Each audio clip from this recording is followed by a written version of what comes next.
Hey everyone!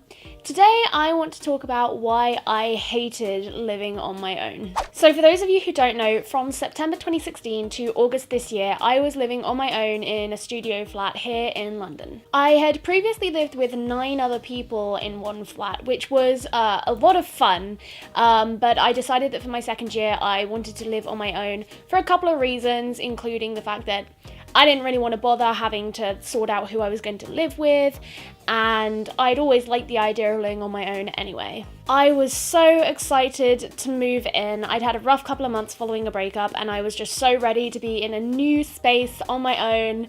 It was going to be great. So here's my new room. It's the bathroom, bed, desk, chair, kitchen. I got my best friend to help me to move in.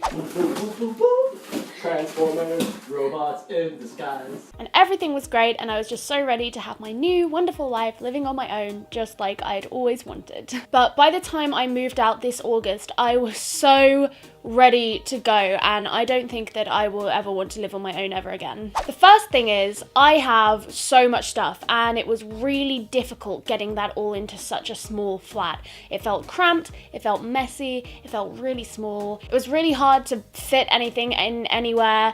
It was difficult to clean without moving everything and making it feel even more messy. It was just ridiculous. The second thing is, it was nigh on impossible to have any kind of a social life there.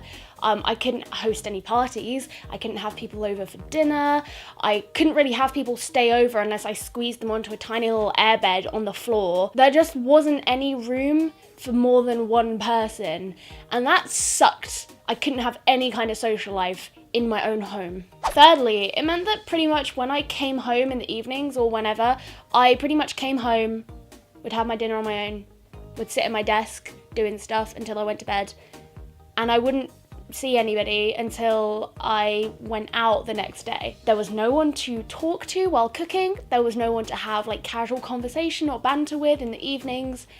It was just me on my own, and that gets quite lonely, and you really take for granted the social interaction you have with people you live with until you no longer have that. I don't know what I would do without it. As a raging extrovert, I actually don't know how I did it. I just really missed being around people.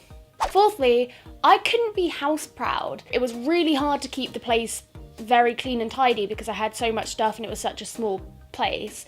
There was no one really to keep it tidy for. You know, I'm not a very messy person. I will keep a place clean just for myself, but it's always nicer when you know that there's somebody else who you're also keeping it nice for. Plus, a really big thing for me was, because this flat was in a private student building, it didn't feel legit. It didn't feel like a proper place to me, and I hated that because London had been the place that I'd considered home since I was, I don't know, 15, and I'd already been living there for over a year at this point, and I hated feeling like I wasn't living in a real place.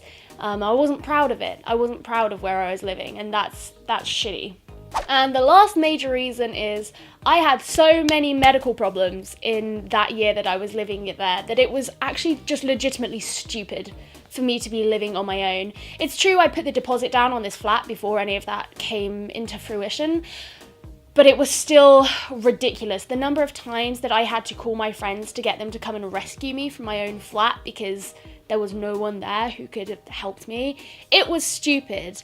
Basically, my piece of advice is, if you have an uncontrolled physical disability, don't live on your own. It's an idiotic decision. You are just a danger to yourself. I mean, I was in, to be fair, quite a lot of dangerous situations, and I was living on my own. You know, if there was someone else living there, they would have been able to know about it immediately and be able to offer the help, but I didn't have that, and that was stupid.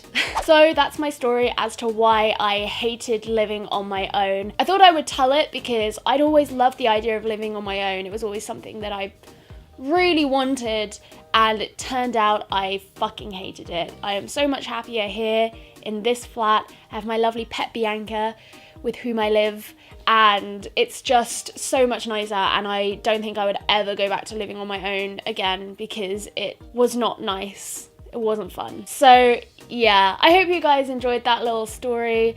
Let me know what you think with regards to living on your own, if you'd want to do it, if you have done it, if you do it. I don't fucking know. Thank you so much for watching. Remember to subscribe because, you know, new channel, new subscribers. I need to catch up with my other channel, which is on 6,000. Thank you so much for watching, and I will see you next week. Stay classy, San Diego.